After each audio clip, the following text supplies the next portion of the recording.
ভ্রমণে কিছুক্ষণ পরে বেরোবো, তখন দেখবে। বলে আসলে সে আপনাকে নিজের বন্ধু বলে দাবি করে। আমার বন্ধু? কিছু নাম বলেছে? বলে হ্যাঁ, সে একটা তার নাম বলেছে। কি নাম? সে তার নাম বলেছে সুদামা।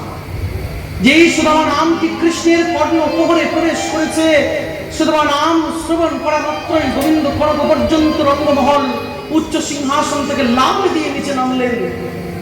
পাশে রুক্মিণী দেবী সোনার পাত্রে পাদুকা ধরে বসে আছেন।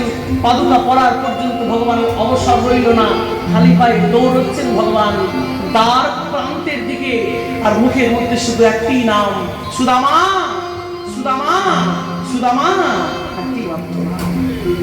ভগবানের গাত্রবস্ত্র উত্তরীয় খসে পড়ছে, মাথার মুকুট খসে পড়ছে, খালি পায়ে উত্তরীয় ছাড়া, মুকুট ছাড়া গোবিন্দ রাস্তায় রাজপথে দৌড়চ্ছে, আর মুখের মধ্যে শুধু একটি মাত্র শব্দ, সুদামা সুদামা সুদামা।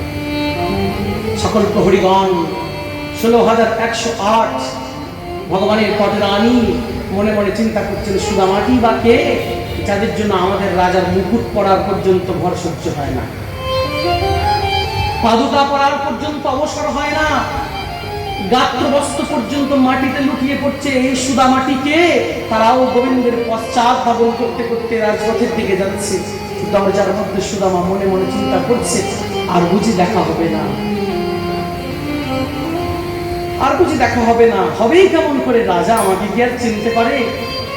কবে পড়াশোনা করেছি, এখন আমি দরিদ্র নিতান্ত এক ভিখারি, সে উচ্চ পদমর্যাদা সম্পূর্ণ সসম্মানীয় মহারাজ, সে কি আমায় চিনতে পারে? সে কি আমার পরিচয় দেবে? যে সুদামা বৈমুখ হয়ে ফিরে চলে যাবেন, এমন সময় গোবিন্দ ছুটে এসে সুদামা বলে, গোবিন্দ সুদামাকে আলিঙ্গন করে নিয়েছে। বন্ধু, তুই এসেছিস, এতদিন পরে তোর আমার কথা মনে পড়েছে? বলে তাও তো আমার মনে পড়েছে, তোমার তো তাও মনে পড়ে না। তাও মনে পড়ে না সখা? বলে চল না, আর কোথাও যাবো না, তোমার সাক্ষাৎ হয়ে গিয়েছে, এখান থেকে আমি আমার গৃহে যাই, আমার গৃহে একা স্ত্রী সুশীলা আছে, আমি আর কোথাও যাবো না। বলে না, এতদিন পরে তোমায় কাছে পেয়েছি, একটু আমায় আপ্যায়ন করার সুযোগ দাও। কে আছো রাস্তায় মখমল বিছিয়ে দাও। দ্বারকা প্রদেশের মধ্যে অন্দরমহলে মখমল বিছিয়ে গেল, সেই মখমলের উপরে গোবিন্দ সুন্দর সুদামার হস্ত ধরে অন্দরমহলে নিয়ে যাচ্ছেন। দেবতাগণ পুষ্প বর্ষণ করে বলছে, দেখো দেখো বন্ধুত্বের নিদর্শন, দেখো দেখো বন্ধু হলে এমন হবে। আর দেখো ভগবান কেমন, যার চোখে দরিদ্র নেই, যার চোখে রাজা নেই, যার চোখে বিপ্র নেই, যার চোখে শূদ্র নেই, শুধুমাত্র একনিষ্ঠতা, শুধুমাত্র একাগ্রতা। ভগবান শুধু একটি মাত্র কথা বারংবার শ্রীগীতাতে ভগবত উদ্দেশ্যে বলেছেন, পত্রং পুষ্পং ফলম তোয়ং যো মে ভক্তা প্রযচ্ছতি তদহং ভক্তিরুপরিতাম অশ্নামি প্রযতাত্মনম। একমাত্র আমায় প্রেম সহকারে ভক্তি ভরে যে অর্পণ করে, তার প্রেমের আমি দাস হয়ে যাই। চলো সুদামা, যেই গোবিন্দের সিংহাসনে কেউ স্পর্শ করতে সাহস পায় না, গোবিন্দ সেই সিংহাসনে সুদামাকে বসালেন, তুই এখানে বস। আর গোবিন্দ কোথায় বসলেন? সুদামার পদপ্রান্তে। পদপ্রান্তে বললেন, রুক্মিণী একটু শীতল জল নিয়ে এসো, আমার বন্ধু অনেক দূর অনেক পথ অতিক্রম করে এসেছে, পথ পরিশ্রম দূরীভূত করার জন্য একটু আমি তার পাদ সম্বাহন করি। সুশীলা জল নিয়ে এলেন, গোবিন্দ নিজে হাতে সুদামার পাদ সম্বাহন করে দিচ্ছেন। জল দিয়ে পাদ সম্বাহন করবেন কি, গোবিন্দের নেত্র জলেই সুদামার পাদ সম্বাহিত হয়ে যাচ্ছে। তুই কি করছিস কানাই, তুই কি করছিস? তুই সে আগের মতোই রয়ে গেলি। গোবিন্দ বলে, চুপ সুদামা, এই যে আমার রাজত্ব, রাজপ্রাসাদ, রাজসিংহাসন, রাজকোষ আমার নয়, কার? তোর। কেন জানিস? মনে পড়ে গুরুগৃহে, শান্তিপুনি মনুগৃহে একদিন দ্বাদশীর দিন একজন ভিক্ষুক গুরু মাতার কাছে অন্ন গ্রহণ করতে এসেছিল, আর সেই অন্ন গ্রহণ করার সময় গুরু মাতার ঘরে মাত্র দুমুষ্টি অন্ন ছিল, দুমুষ্টি তণ্ডুল ছিল। গুরু মাতা ভিক্ষুককে ভিখারি দেয়নি। কেন জানিস? ভিক্ষা দেয়নি, কারণ এক মুষ্টি তণ্ডুল তোর জন্য ছিল, এক মুষ্টি আমার জন্য ছিল। গুরুমাতা সুমুখী দেবী মনে মনে চিন্তা করেছিলেন, দুমুষ্টি তণ্ডলি তো ঘরে আছে, আমি যদি ভিক্ষুককে ভিক্ষা দিই তাহলে কৃষ্ণ সুদামা তারা কি খাবে। সেদিন গুরুমাতা ভিক্ষা দেয়, ভিখারিকে ফিরিয়ে দিয়েছিলেন আমাদের জন্য। ভিখারি পথে যেতে যেতে মনে মনে চিন্তা করেছিল, এত বড় আশ্রম, এতজন বিদ্যার্থী বিদ্যালয়ে পড়াশোনা করে, বিদ্যা গ্রহণ করে, এই এত বড় আশ্রমে আমাকে দেওয়ার মতো দুমুষ্টি অন্ন নেই। হতে পারে একটু ধ্যান করে দেখি তো। যে ধ্যানস্থ হয়ে এসে ভিখারি দেখেছিলেন গুরুমাতার ঘরে দুমুষ্টি তণ্ডুল ছিল বটে, কিন্তু না দিয়েছে একমাত্র আমাদের জন্য। সেদিন ভিখারি ক্রোধান্বিত হয়ে হাতের মধ্যে জল নিয়ে সংকল্প করে অভিশাপ করেছিল, সে অন্ন যে গ্রহণ করবে সে ভিখারি হয়ে যাবে। মনে পড়ে সেই দিন, সেদিন আমি তোকে কিচ্ছু বলিনি বন্ধু, তুই আমি ঝড় জলের রাত্রে একদিন বনের মধ্যে থেকে সারা রাত্রে আসতে পারিনি, মনে পড়ে? সেদিন তুই ঝড় জলের রাত্রে আমাকে নিচে শুইয়ে আমার উপরে ঘুমিয়েছিস, কেন জানিস? যেন কোনো গাছের ডাল বজ্রপাত হলে তোর শরীরে আঘাত লাগে, আমার শরীরে না আঘাত লাগে।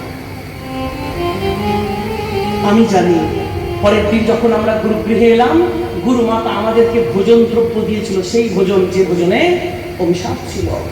তুই তো ব্রাহ্মণ, তুই বুঝতে পেরেছিলি। তুই তো বেদ বিদ্যা অধ্যয়ন করেছিলি, যে বেদ মন্ত্রের দ্বারা বুঝতে পেরেছিলি এই অন্নে অভিশাপ আছে। সঙ্গে সঙ্গে 2 মুষ্টি অন্ন নিয়ে তুই দৌড় দিয়েছিলি, আর আমি তোর পিছন পিছন ধাওয়া করতে করতে বলেছিলাম, বন্ধু তুই কেন 2 মুষ্টি অন্ন নিয়ে দৌড় দিলি? এই 2 মুষ্টি অন্ন তোর একার নয়, এই 2 মুষ্টি অন্ন 1 মুষ্টি তোর, 1 মুষ্টি আমার। তুই গাছের উপর চড়ে আমাকে না দিয়েই 2 মুষ্টি তণ্ডল একত্রে গোবিন্দায় নম বলে মুখে দিয়েছিস। আজকে অন্নে যে অভিশাপ ছিল, অভিশাপ তোর লেগেছে। তুই ব্রাহ্মণ হয়েছিস, দরিদ্র হয়েছিস। সে অন্ন যদি আমি গ্রহণ করতাম তবে আমি দরিদ্র হতাম, কারণ ভগবান হলেও তিনি বহুবিধ হওয়ার এমনও দেখিয়েছেন যে মনুষ্য সুলভ আচরণ। ভগবানের অভিশাপ, ভক্তের দেওয়া অভিশাপ তিনি গ্রহণ করতেন। সুদামা, আজকে আমার রাজত্ব, আমার বৈভব, আমার ঐশ্বর্য যেগুলো কার? আমার নয়, তোর। তুই কি বলছিস? কানাই তুই আগের মতোই থেকে গেলি। 2 বন্ধু মিলে পাদ সম্বাহন করলেন সুদামা, কৃষ্ণ চরণামৃত পান করলেন। 2 বন্ধু মিলে ভোজন গ্রহণ করার পর রাত্রে যখন ঘরে বিশ্রাম নিচ্ছে, 2 বন্ধুর মধ্যে প্রেমালাপ বার্তালাপ চলছে। বার্তালাপ করতে করতে গোবিন্দ সুন্দর সুদামাকে বললে, সুদামা তুই আমার জন্য কিছু এনেছিস? কি এনেছিস বল। বলে, না আমি তোমার জন্য কিছু আনিনি। আমি তোর জন্য কি আনবো? তোকে বহু বছর বহুদিন দেখিনি, তোকে দর্শন লালসায় তোকে দেখার জন্য ছুটে এসেছি, তোর জন্য কিচ্ছু আনেনি। গোবিন্দ অন্তর্যামী, তিনি জানেন সুদামা কিছু এনেছেন, বগল দাবার মধ্যে ভরা আছে, কিন্তু দিচ্ছেন না মর্যাদার জন্য। গোবিন্দ তো অন্তর্যামী, কিন্তু সুদামা দেবেন না। বলে, তোকে আমি ছোটবেলা থেকে চিনি, গোষ্ঠী কোনোদিন খালি হাতে এসেছিস? আজকে কি খালি হাতে এসেছিস? বলে, না কিচ্ছু আনিনি। বলে, আনিসনি যখন তুই বগল দাবার মধ্যে কি পুটুলি চাপা আছে? বলে, পথের মধ্যে আমি গ্রহণ করবো তাই আমার ধর্মপত্নী আমায় দিয়েছে। বলে, না, এই সংসারে কোনটা আমার সেটা আমি ভালো বুঝি। কিছুতেই যখন সুদামা দেবে না, গোবিন্দ সুদামাকে বললেন, আয় বন্ধু, বহুদিন 2 বন্ধু মিলে গলা জলাজলি করে আলিঙ্গন করিনি, আয় বন্ধু বুকে আয়।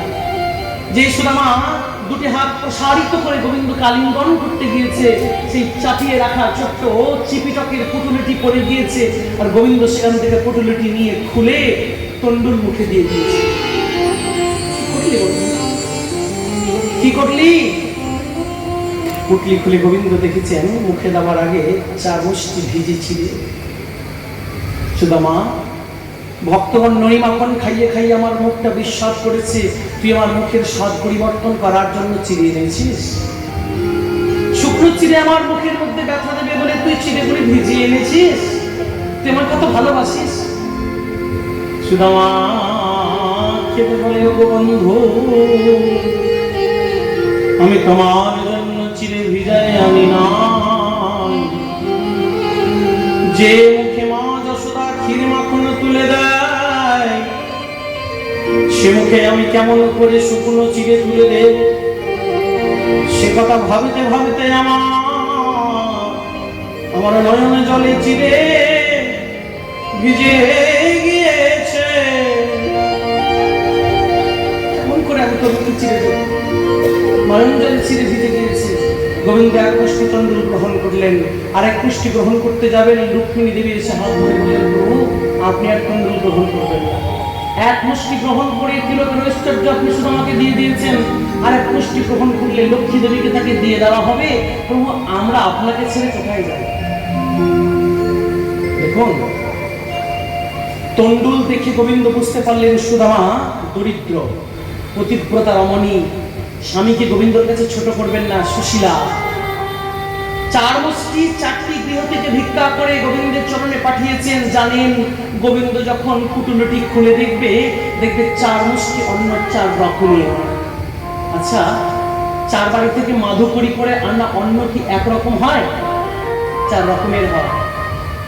সুশীলা যেহেতু মাধুকরী করে এনে দিয়েছেন, তিনি জানেন গোবিন্দের হাতে যখন এই মাধুকরী দ্রব্য পড়বে, তিনি চার রকমের চিপিটক, চার রকমের দ্রব্য দেখে বুঝবেন এই খাদ্য সুদামার ঘর থেকে আসেনি, চারিটি বাড়ি থেকে এসেছে। তার মানে সুশীলা সুদামা দরিদ্র, ভিক্ষা করে আমার জন্য তণ্ডুল পাঠিয়েছে। প্রতিব্রতা রমণী দেখুন, স্বামীকে কারো কাছে ছোট করেনি, কিন্তু আমরা দরিদ্র আছি এই বার্তাটি, এই কথাটি গোবিন্দের কাছে পৌঁছে দিয়েছেন। সুশীলা চরিত্র। দুই বন্ধু মিলে প্রেমালাপ চলছে ঘরের মধ্যে, দুই বন্ধু মিলে প্রেমালাপ চলছে ঘরের মধ্যে। কৃষ্ণ সুদামাকে বলছে, বন্ধু গুরুগৃহে পড়াশোনা করতে গিয়েছিলাম সন্দীপনী মণিগৃহে, তোর সেসব কথা মনে আছে? থাকবে না, সব মনে আছে। আচ্ছা সুদামা, অধ্যয়ন করার পরে গুরুদেবকে দক্ষিণা দিয়েছিস? দক্ষিণা না দিলে কিন্তু যজ্ঞ পরিপূর্ণ নেই, বিদ্যা গ্রহণ পরিপূর্ণ হয় না। বলে হ্যাঁ আমি দক্ষিণা দিয়েছি। তুই যেমন গুরুদেবের মৃতপুত্রকে ফিরিয়ে এনে দিয়েছিস, আমি আমার সাধ্যমতো কিঞ্চিত দক্ষিণা আমি গুরুচরণে অর্পণ করেছি। কৃষ্ণ সুদামাকে বললেন, হ্যাঁ এই সংসারে তিন প্রকারের গুরু আছে। কত প্রকার গুরু? তিন প্রকার। প্রথম গুরুকে আদি গুরু মাতা পিতা, আমাদের জন্ম যাহা হইতে জনক প্রথম গুরু জানিবে নিশ্চিতে। প্রথম গুরুকে মাতা পিতা, যার কাছ থেকে তুমি জাত হলে, যার কাছ থেকে দেহ পেলে, পৃথিবীতে ভূমিষ্ঠ হলে, সেই মাতা পিতাই হচ্ছে পরম গুরু। যার কৃপা ছাড়া, যার আশীর্বাদ ছাড়া জগতে কোনো কিছু পরিপূর্ণ হয় না। আমরা যাই করি না কেন, আমরা যাই করি না কেন, যজ্ঞ, দান, পূজা, বিধি, তপস্যা, ধর্ম যাই করি না কেন, মাতা পিতার আশীর্বাদ ছাড়া কোনো যজ্ঞই পরিপূর্ণ হয় না। তাই গোবিন্দ আজকে সুদামাকে বলছে, আদি গুরু মাতা পিতা, আমাদের জন্ম যাহা হইতে জনক প্রথম গুরু জানিবে নিশ্চিত। দ্বিতীয় গুরুকে? দ্বিতীয় ব্রাহ্মণ গুরু করে দশ কর্ম, বেদ শিক্ষা করায় লওয়াই কুল ধর্ম। আর তৃতীয়তে গুরু রূপে আমি ভগবান, তিন গুরু কহিলাম তোমাতে নিশ্চয়। আদি গুরু মাতা পিতা, দ্বিতীয় ব্রাহ্মণ গুরু করে দশ কর্ম, বেদ শিক্ষা করায় লয় কুল ধর্ম। আর তৃতীয় গুরু রূপে আমি ভগবান, তিন গুরু কহিলাম তোমাতে নিশ্চয়। ভগবান কখনো প্রথম গুরু বলে নিজেকে পরিচয় দেননি, বলতে পারতেন এই প্রথম গুরু না, শেষ গুরু। প্রথম মাতা পিতা, দ্বিতীয় ব্রাহ্মণ গুরুদেব, যার চরণে আপনি শরণাগত হবেন, মন্ত্র প্রদাতা সেই গুরু, আর তৃতীয় হচ্ছে ভগবান। তিন প্রকারের গুরুর কথা সুদামাকে স্মরণ করালেন। সারা রাত্রি বন্ধুর সঙ্গে প্রমালাপ চলেছে, বন্ধুর সঙ্গে কথোপকথন হয়েছে। ভোরবেলায় সুদামাজি মহারাজ বলছে, গোবিন্দ বন্ধু আমি আসি। সে কি এই এলি চলে যাবি?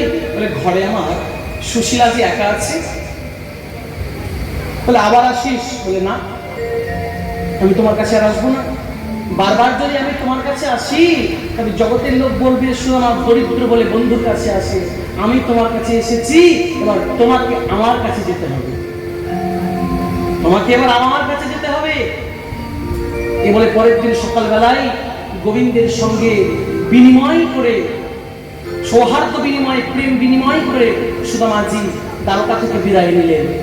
রাস্তায় যেতে যেতে মনের মধ্যে একটাই চিন্তা, আহা কাহং দরিদ্র পাপী কাহ কৃষ্ণ সিনিকেতম ব্রহ্মবন্ধু স্মাতম বাহুব্যাং করিলম বিদেহি।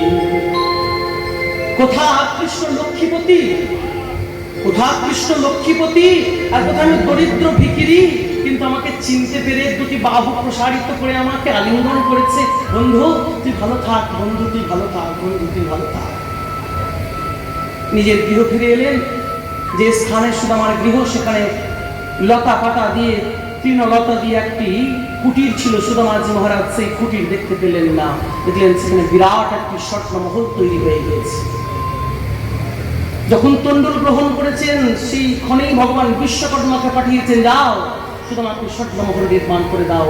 লক্ষ্মী দেবীকে পাঠিয়েছেন, যাও সুদামার স্ত্রী, সুদামার ধর্মপত্নী সুশীলার সমস্ত কলেবর আভূষণ করে দাও, অলঙ্কারে পরিব্রাপ্ত করে দাও, গোলা ভর্তি ধান করে দাও। সুদামা কি ভগবানের কাছে কিছু চেয়েছেন? চেয়েছেন? গোবিন্দের কাছে চাইতে নেই। মাতা পিতার কাছে সন্তানদের কিছু চাইতে হয়। মাতা পিতা জানেন ভালো করে সন্তানের কোন সময় কোনটা দরকার। তদ্রূপ গোবিন্দ আমাদের জগৎ পিতা, তিনি জানেন কখন কি আমাদের প্রয়োজন। চাইলে পাওয়া যায় না, না চাইলে পাওয়া যায় না। সুদামা কিচ্ছু চান না, পেয়েছেন। মনে মনে চিন্তা করছেন, আমার বাড়িটা ভেঙে কোনো রাজা বড় বাড়ি বানিয়ে নিল নাকি। রাত তিনি দেখতে পেলেন তাকে সমস্ত দাস দাসী মিলে আরতি করছে। কে তোমরা? আমরা আপনার দাস দাসী। আমার স্ত্রী কোথায়? সুশীলা কোথায়? দেখলেন সর্ব অলঙ্কারে ভূষিতা হয়ে সুশীলা আসছে, যার অঙ্গে ছিন্ন বিচ্ছিন্ন পোশাক, যার অঞ্চলটি শতচ্ছিন্ন ছিল, সেই সুশীলা আজকে পড়েছে অলঙ্কার। সুদামা মনে মনে চিন্তা করলেন, ওহো তুমি তাহলে এগুলো পাবার জন্য আমাকে গোবিন্দের কাছে পাঠিয়েছিলে। তুমি যদি এগুলো পাওয়ার জন্য আমাকে গোবিন্দের কাছে পাঠিয়ে থাকো, তাহলে এগুলো তুমি ভোগ করো, আমি চললাম।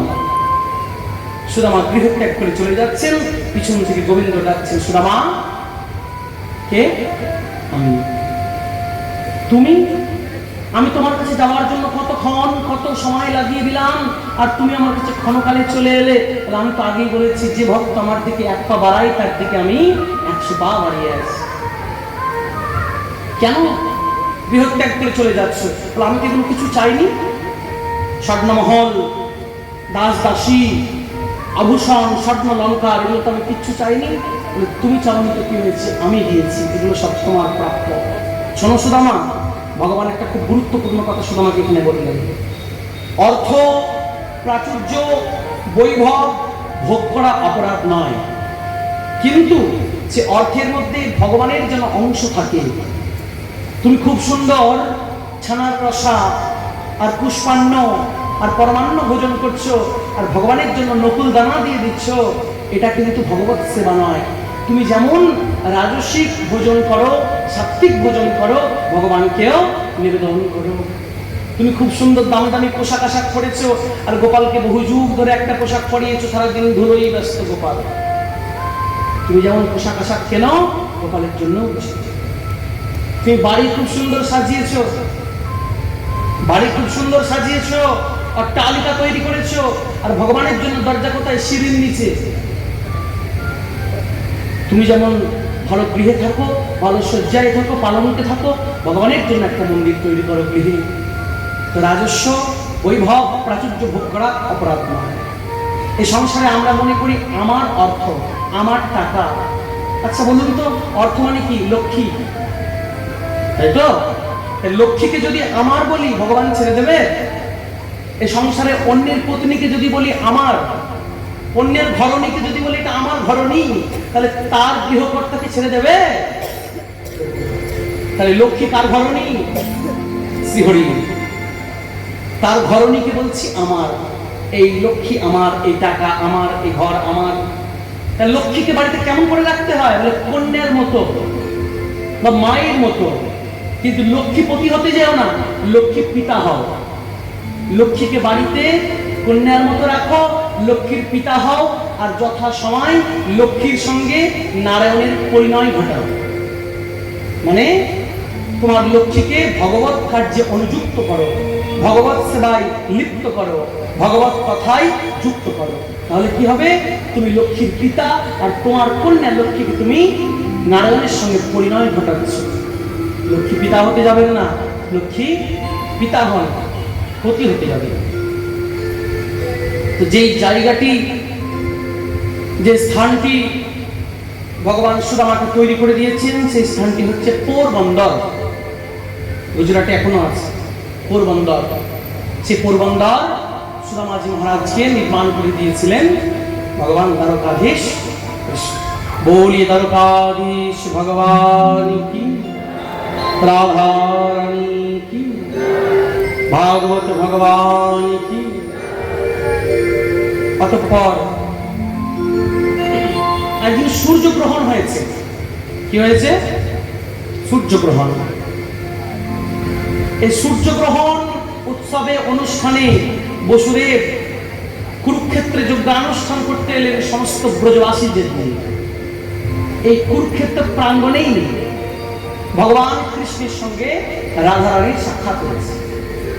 অন্তিম সাক্ষাৎ কোথায় হয়েছে? কুরুক্ষেত্র প্রাঙ্গণে সূর্যগ্রহণ অনুষ্ঠানে নন্দ বাবা ব্রজবাসীদের নিয়ে, সমস্ত প্রত্যেককে নিয়ে কুরুক্ষেত্রে এসেছেন। সেখানে গোবিন্দের সঙ্গে রাধারানীর সাক্ষাৎ হয়েছে, আর রাধারানী সেখানে গোবিন্দকে দেখে ঘোমটা দিয়েছেন।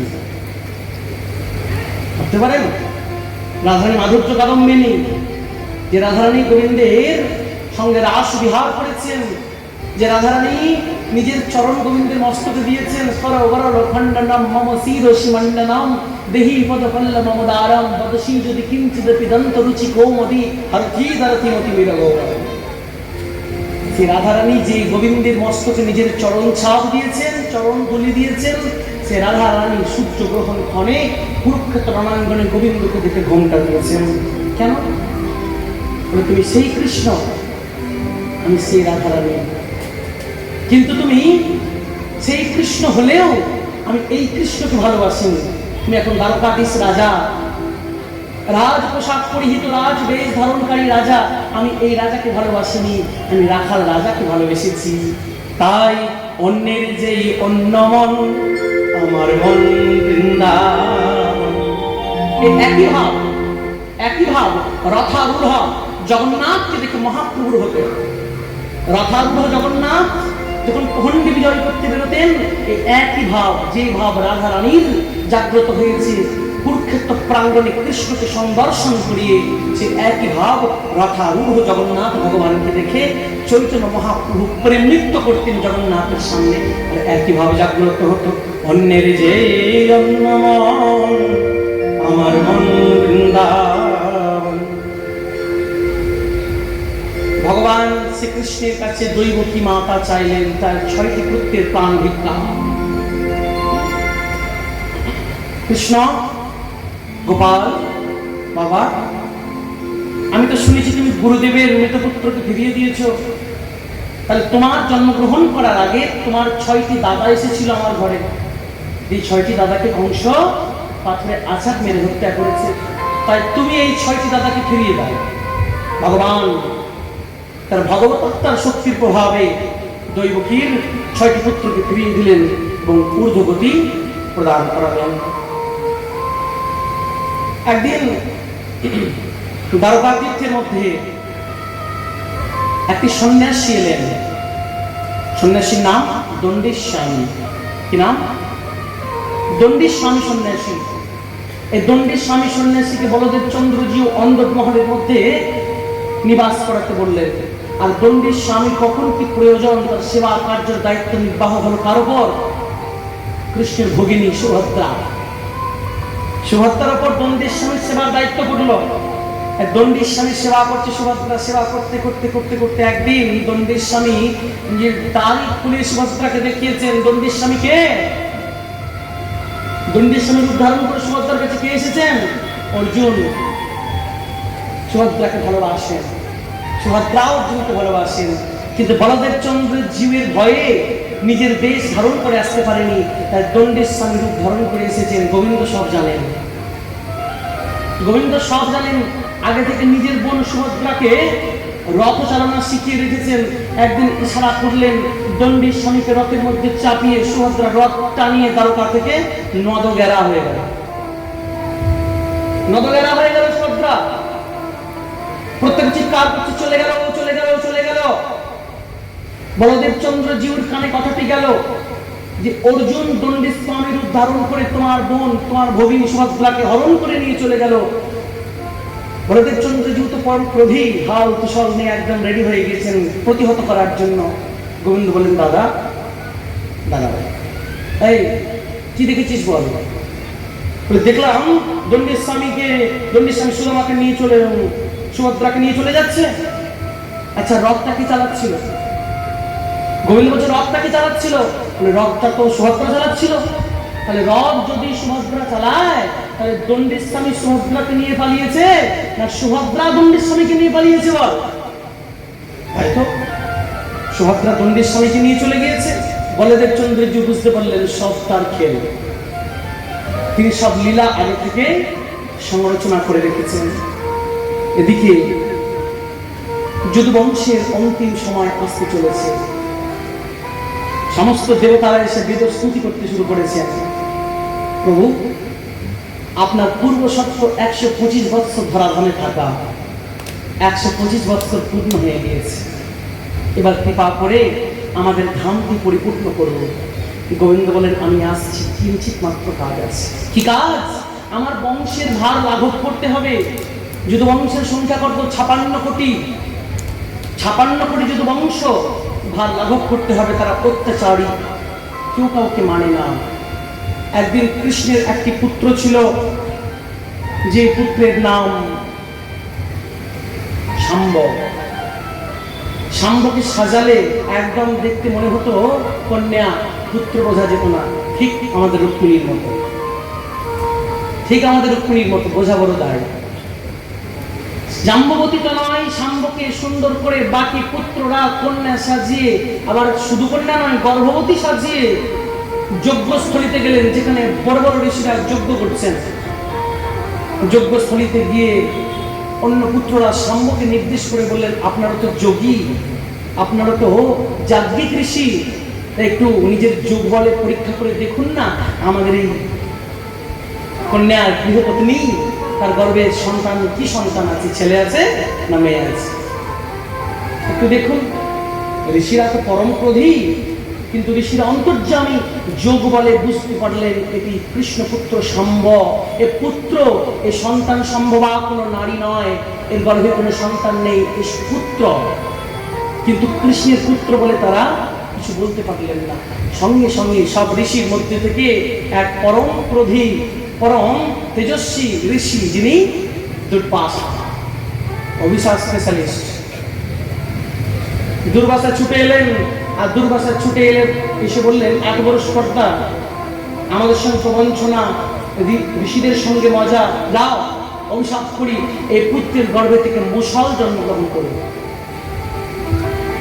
এই পুত্রের গর্ভ থেকে মুষল জন্মগ্রহণ করুক। তাড়াতাড়ি ছুটে গেলেন, নিজের পেটের কাপড় তাড়াতাড়ি করে উন্মোচন করলেন। সত্যি সত্যি পেটের ভিতর থেকে বেরিয়ে এলো একটি লৌহপিণ্ড। লৌহপিণ্ড বেরিয়ে এলো। কি হবে?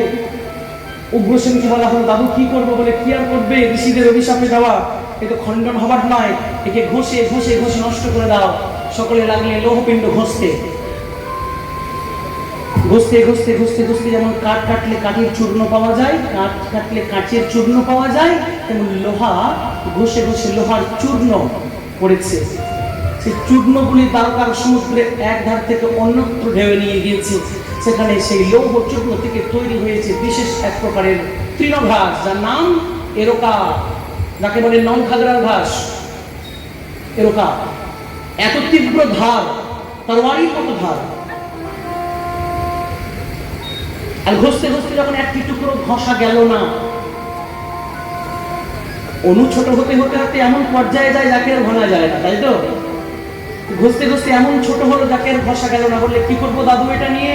বলে কি করবো, সমুদ্রে ফেলে দাও। সমুদ্রে ফেলেছে, একটা বড় মাছ গ্রাস করেছে। মাছটি ধরেছে জেলে, মাছের পেটের মধ্যে এই টুকরোটি পাওয়া গিয়েছে। এটি ঘষে ঘষে ছুটলো, বান প্রস্তুত করা হয়েছে তুণের অগ্রভাগে, রেডি যদুবংশের সংহার। এদিকে শ্রীকৃষ্ণের সমস্ত 56 কোটি যদুবংশ ময়ূরক মদিরা পান করে নিজেদের মধ্যে দ্বন্দ্ব করতে করতে এরকা আঘাসের মধ্যে পড়ে গড়াগড়ি দিতে লাগলেন। আর যেহেতু এরকা আঘাসে ছিল তীব্র ধার, তরবারির মতো ধার, সেখানে তারা গড়াগড়ি দিতে দিতে দিতে দিতে সমস্ত যদুবংশ সেখানে গোবিন্দায় নমো নমো যদুবংশের সেখানে সংহার হয়েছে। এদিকে নিমি মহারাজের সভায় এসেছেন নবযোগেন্দ্র। নিমি মহারাজের সভায় এলেন নবযোগেন্দ্র। নবযোগেন্দ্র কে? সে 100টি পুত্র ঋষভদেবের, যার মধ্যে সবচেয়ে জ্যেষ্ঠ পুত্র ভরত, আর ছোট 9টি হলো নবযোগেন্দ্র। কবি, হরি, অন্তরিক্ষ, প্রবুদ্ধ, পিপ্পলায়ন, করভাজন ইত্যাদি হলেন নবযোগেন্দ্র। এই নবযোগেন্দ্র একদিন নিমি মহারাজের সভায় এলেন। আর নিমি মহারাজের সভায় এসে 9টি যোগেন্দ্রকে নিমি একটি একটি প্রশ্ন করেছেন। 9টি প্রশ্নের উত্তরে করভাজন ঋষিকে যখন জিজ্ঞেস করেছেন নিমি মহারাজ যে কলিযুগের উপাস্য তত্ত্ব কি, কলিযুগের ভজনীয় পন্থা কি, তখন করভাজন ঋষি বলেছেন কৃষ্ণবর্ণং কৃষ্ণ কৃষ্ণ সাঙ্গপাঙ্গাস্ত্রপাদশদম যজ্ঞৈ সংকীর্তন প্রয়োজন্তৈ সুমেরসঃ। কৃষ্ণবর্ণং কৃষ্ণ সাঙ্গপাঙ্গাস্ত্রপাদশদম যজ্ঞৈ সংকীর্তন প্রয়োজন্তৈ সুমেরসঃ। কৃষ্ণ বর্ণ মানে কি? কৃষ্ণের মতো বর্ণ। কৃষ্ণ বর্ণয়তি যঃ সঃ কৃষ্ণ বর্ণ। কৃষ্ণ কথা যিনি বর্ণন করেন তিনি কৃষ্ণ বর্ণ। আর চৈতন্য মহাপ্রভু সর্বদাই কার কথা বলেন? কৃষ্ণ কথা। কৃষ্ণ বর্ণয়তি যঃ সঃ কৃষ্ণ বর্ণ। তৃষা কৃষ্ণ সংস্কৃত অভিধানে ত্রিক কথার অর্থ হচ্ছে অঙ্গকান্তি। প্রভুর অঙ্গকান্তি কি? ত্রিক কেমন? কৃষ্ণ মানে কালো নয়। তাহলে কৃষ্ণবর্ণ তৃষা কৃষ্ণ সাঙ্গপাঙ্গাস্ত্র পার্শ্বদ, যিনি সঙ্গ উপাঙ্গ সপার্শ্বদ নিয়ে আবির্ভূত হয়েছেন। সঙ্গকে নিত্যানন্দ প্রভু, অদ্বৈত প্রভু, গদাধর প্রভু। অস্ত্র কি? হরিনাম সংকীর্তন। খোল করতাল গোরা স্মেল করিয়া তার মাঝে নাচে গোরা জয় জয়। তাহলে কৃষ্ণবর্ণং কৃষ্ণম সাঙ্গপাঙ্গাস্ত্র পার্শ্বদম যজ্ঞৈ সংকীর্তন প্রয়োজন্তৈ সুমেরসঃ। যজ্ঞের মধ্যে কৃষ্ণকে খোল করতাল সহযোগে সাঙ্গপাঙ্গ সম্মিলিতভাবে যিনি আরাধনা করেন, এই আরাধনা হলে কলিযুগের সর্বশ্রেষ্ঠ আরাধনা। আমার গৌরে লোরে সোনারি নদিয়া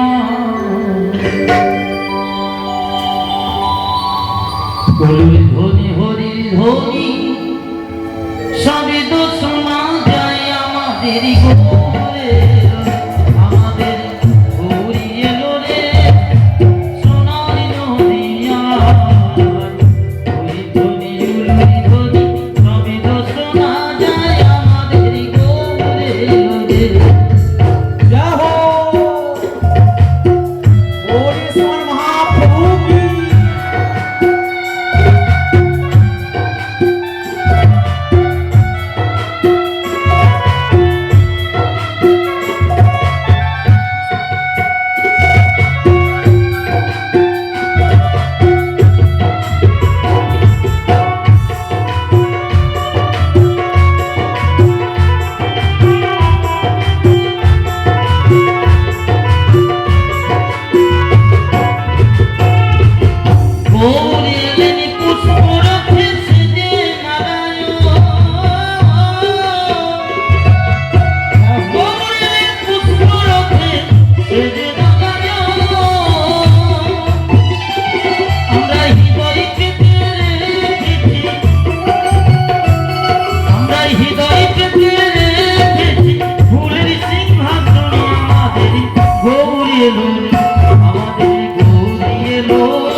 সবই তো শোনা যায় আমাদের গৌরী এলো রে। ওরে সুচিতময় গৌর সুন্দর কি, নিতাই চাঁদ কি। নবযোগেন্দ্র নিমি মহারাজের সভাতে এলেন। 9 জন যোগেন্দ্রকে নিমি মহারাজ 9টি প্রশ্ন করলেন। তার মধ্যে করভাজন ঋষি কলিযুগের উপাস্য তত্ত্ব সম্বন্ধে সবিস্তার শ্রবণ করালেন নিমি মহারাজ। হরিনাম কলিযুগের সর্বশ্রেষ্ঠ ধন। হরির নাম হরির নাম কেবল কালো নাস্তে ও নাস্তে ও নাস্তে গতিরন্যতা। হরিনাম সংকীর্তন ছাড়া কলিযুগের জীবের কোনো গতি নাই। সপ্তম দিবস ব্যাপী শ্রীমদ্ ভাগবত আজকে এখানে বিশ্রাম নেবেন। আগামীকাল আমাদের ভাগবতের পূর্ণাহুতি যজ্ঞকুণ্ড আহুতি কুণ্ড আপনারা দেখতে পাচ্ছেন সম্মুখে। সকাল 9টা থেকে আমাদের এখানে আহুতি যজ্ঞানুষ্ঠান শুরু হবে। তার পূর্বে ভক্তরা এখানে উপস্থিত হবেন যজ্ঞ সংদর্শন করার অভিলাষী। আর অনেকে জানিয়েছেন আমার পণ্ডিতজিকে যে যজ্ঞতে যারা যারা বসবেন আমার পণ্ডিতের কাছ থেকে সামগ্রী সম্বন্ধে অবগত হয়ে যাবেন, জেনে নেবেন।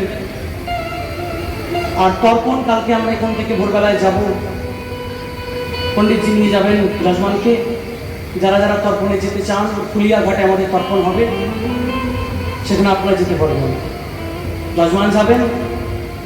উপরন্তু যদি কেউ যেতে চায় তর্পণের অভিলাষে তারা ফুলিয়া ঘাটে উপনীত হবেন। সামগ্রী সময় পণ্ডিতজি জানিয়ে দেবেন। আজকে ভাগবত সপ্তাহের বিশ্রাম দিবস, আগামীকাল পূর্ণাহুতি, তারপরের দিন অর্থাৎ 3 তারিখে মহানাম যজ্ঞ অনুষ্ঠান, 4 তারিখে মহোৎসব ভক্ত সেবা। প্রত্যেকের চরণে সংপ্রার্থনা আপনারা প্রত্যেকে এই সেবায় অংশগ্রহণ করে বিজয় দেবনাথের বৃহৎ প্রাঙ্গণে সেবা গ্রহণ করে আপনাদের আশীর্বাদের হস্ত ওনার মস্তকে রাখবেন। যে অভিলাষে উনি অনুষ্ঠানের আয়োজন করেছেন, আপনাদের আশীর্বাদে যেন উনি সর্বান্তকরণে সফল হতে পারেন, এই ব্যাসপীঠ থেকে আপনাদের চরণে আমাদের প্রার্থনা। বলিয়ে শ্রীমান মহাপ্রভু কি। নবযোগেন্দ্র সংবাদের পরে যে বাণ জরা নামক ব্যাধ নিজের তুলির সঙ্গে সংযোজিত করেছেন, তার পূর্বেই ভগবান অন্তর্ধান হবেন। তার পূর্বে বলদেব চন্দ্র জিউ দ্বারকার সমুদ্রের মধ্যে ডুব দিয়ে কারণ সমুদ্রে উঠে গেলেন, কিন্তু শেষ না, কারণ সমুদ্রে উঠে গেলেন। সমস্ত যদুবংশের সংহার করে দিয়ে ভগবান বটবৃক্ষের নিচে একাকী বটবৃক্ষের মূলভাগে বসে আছেন, অপেক্ষা করছেন কার? জরাব্যাধ। জরাব্যাধ এদিকে পাখি শিকার করতে গিয়েছে। পাখি শিকার করতে করতে তীরের অগ্রভাগে যে তুন, যদুবংশের সংহারকারী মুসল থেকে যে তীর তৈরি, পাখি অন্বেষণ করতে করতে দূর থেকে ঝোপের আড়াল থেকে ভগবান প্রাণ কৃষ্ণের প্রাণ গোবিন্দের চরণ পদ্ম সংদর্শন করলেন। আর এই চরণ পদ্ম সংদর্শন করে মনে মনে চিন্তা করলেন, এটি হরিণের কোনো কান বা টিয়া পাখির কোনো ঠোঁট হবে। হরিণের কান বা সুখ পাখির ঠোঁট। এই মনে করেই চরণ লক্ষ্য করেই দূর থেকে তীর নিক্ষেপ করলেন, আর তীর গিয়ে বিদ্ধ হলো গোবিন্দের চরণে। রাধে একটি মাত্র গোবিন্দের মুখে। জরাব্যাধ দূর থেকে বুঝতে পারলেন তো হরিণের কান নয়, টিয়া পাখির ঠোঁট নয়। দ্বারকাধীশ ভগবান সাক্ষাৎ কৃষ্ণ ছুটে এলেন এবং তিনি দেখলেন গোবিন্দের চরণের মধ্যে দিব্য 19টি চিহ্ন। চন্দ্রার্ধম কলসম ত্রিকোণ ধনুশিখম গোষ্পদম প্রষ্টিকম সংখ্য গুণাষ্টকম শশিকম চক্রম ছত্রজবং পুরুষম ধ্বজ কবি জম্বুদ্দলেখম ভুজং। 19টি চিহ্ন দর্শন করলেন। দর্শন করে মনে মনে চিন্তা করলেন, এই সাক্ষাৎ ভগবত চরণ। প্রপন্ন হয়ে গেলেন, প্রভু আমি পাপী, আমাকে দণ্ড দাও। আমি কি অপরাধ করলাম? আমি দূর থেকে বুঝতে পারিনি প্রভু, তোমার চরণে বাণবিদ্ধ করলাম, আমি কি অপরাধ? ভগবান বললে, জড়ার চিন্তা করো না, নমে পাঠাস্ত কর্তব্য কৃষ্ণকেশু কিঞ্চন উৎসিদে মনোকার পূজাত কর্মচিত।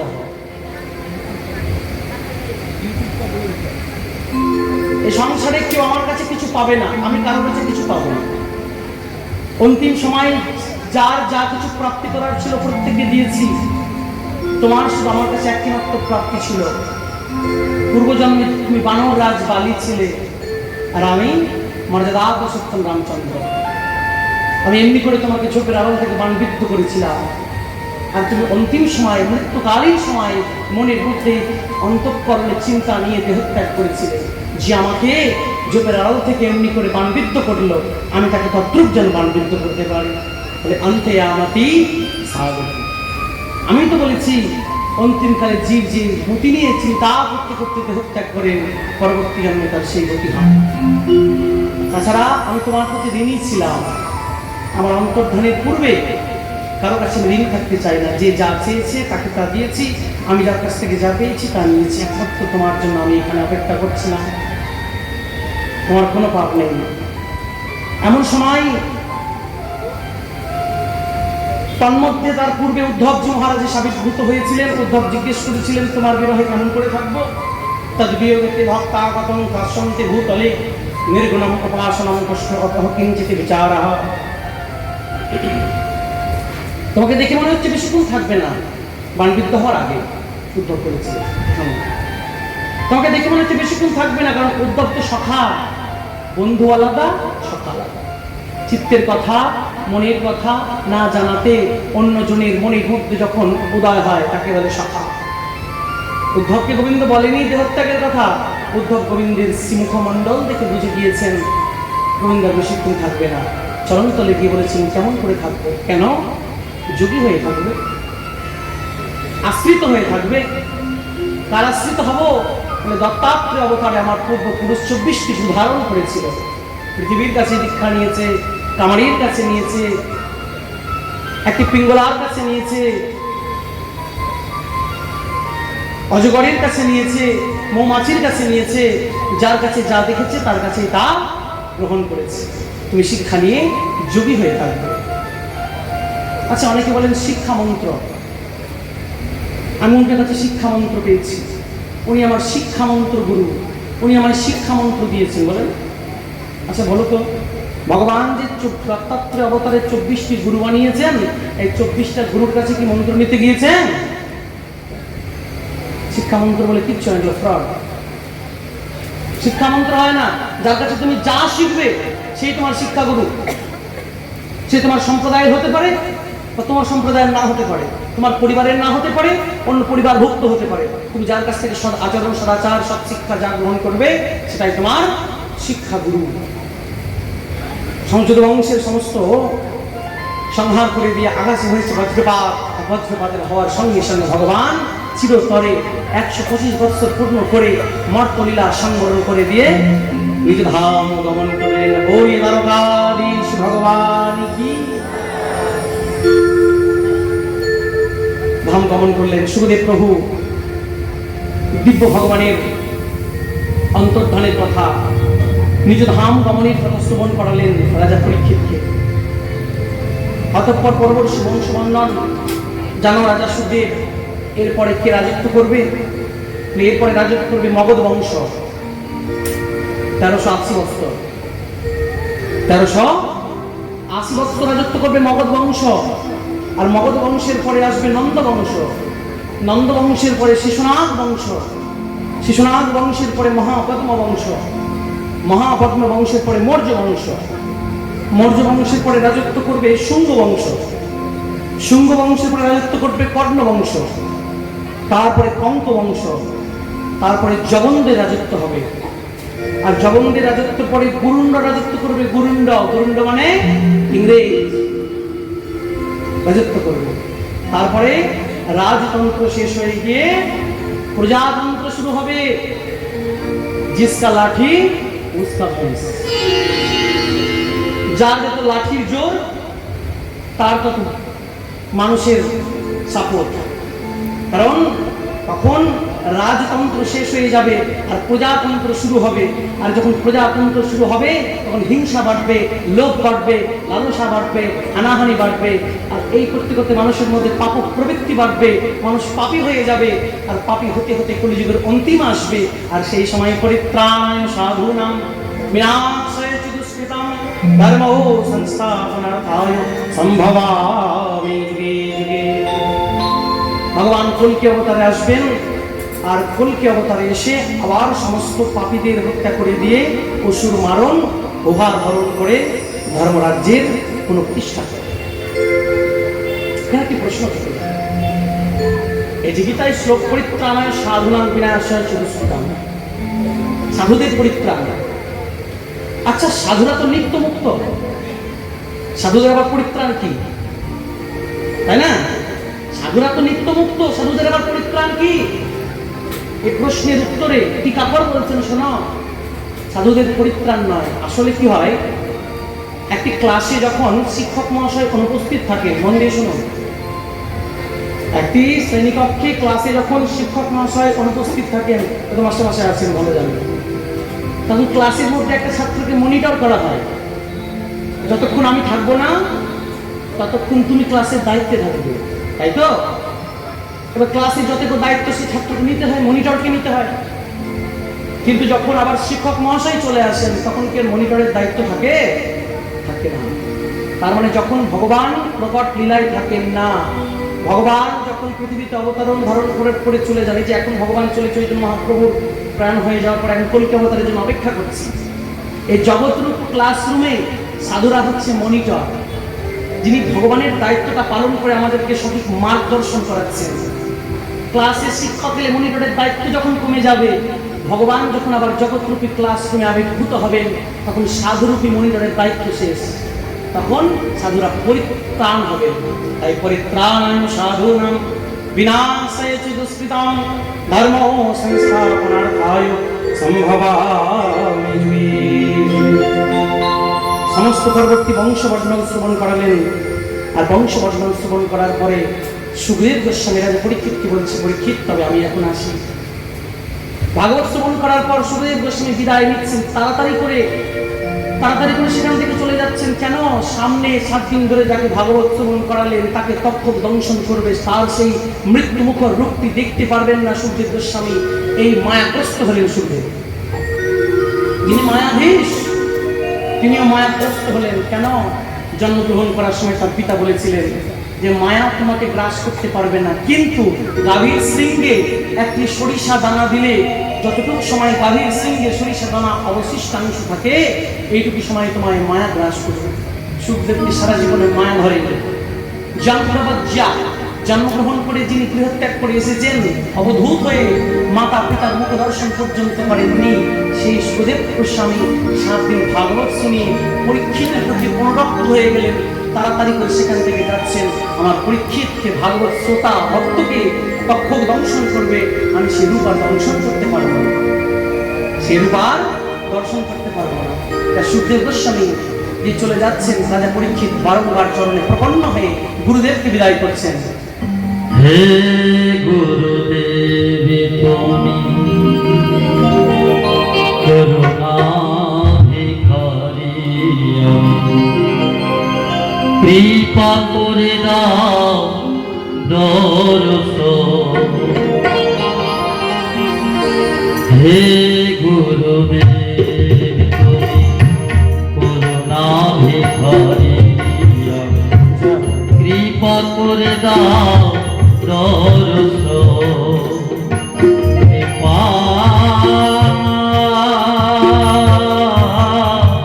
কৃপা করে দাও দর্শন। হে গুরুদেব তুমি করুণা ভিখারি, কৃপা করে দাও দর্শন।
পেয়েছি জনম অন্তিম কালে পাই যেন ওরা চরণ অন্তিম কালে পাই যেন ওরা চরণ হে গুরুদেব করুণা ভিখারি কৃপা করে দাও দর্শন।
এই মিনতি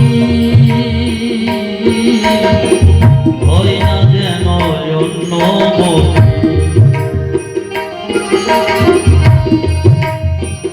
এই দাসে এই মিনতি হয় না যেন অন্যমতি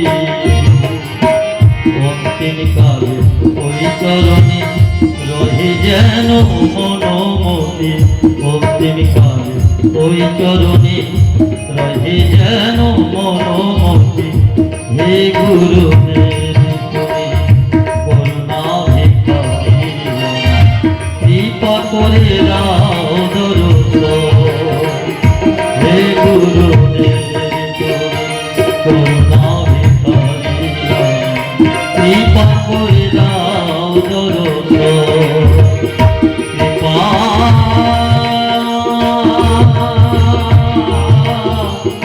কৃপা করে দাও দর্শন। হে গুরুদেব তুমি করুণা ভিখারি কৃপা করে দাও দর্শন। হে গুরুদেব তুমি করুণা ভিখারি কৃপা করে দাও দর্শন। হে গুরুদেব তুমি করুণা ভিখারি কৃপা করে দাও দর্শন। ওরে সদ্গুরুদেব ভগবান কি, সুখদেব জি মহারাজ কি। সুখদেব গোস্বামী সেখান থেকে অন্তর্হিত হলেন। অতঃপর সকল প্রদেশের মধ্যে সকলে সংদর্শন করতে এসেছে। সপ্তম দিবস অতিক্রান্ত হয়ে গেল।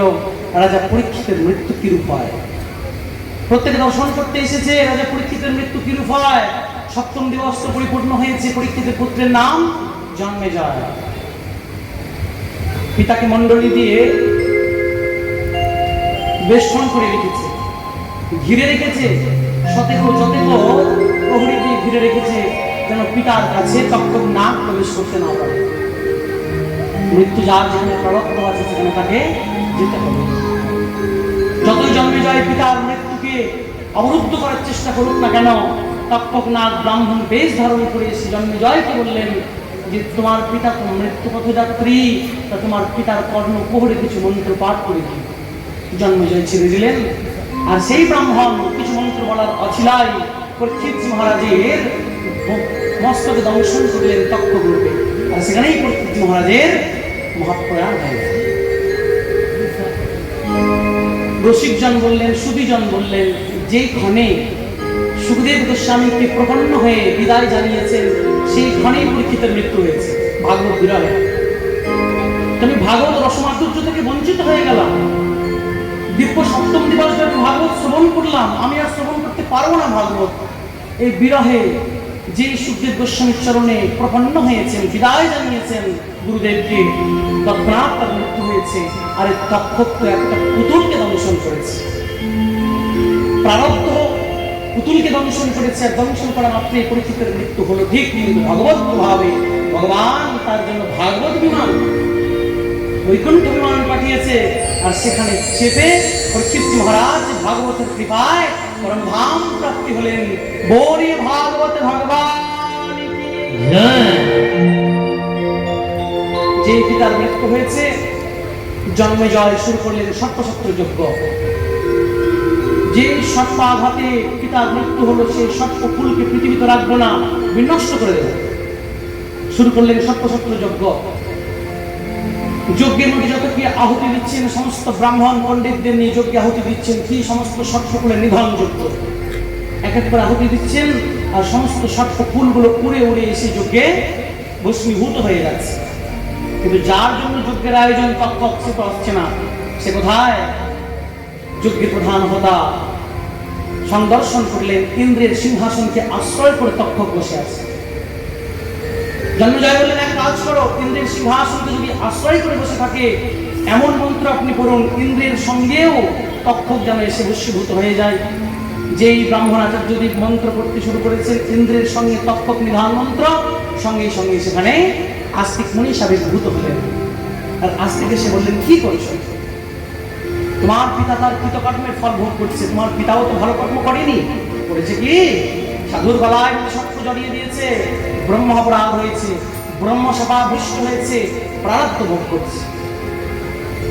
যেমন তোমার পিতা শ্রমিক ঋষির গলায় সত্য জড়িয়ে দিয়েছে, তেমন তক্ষক না দংশন করেছে তোমার পিতাকে।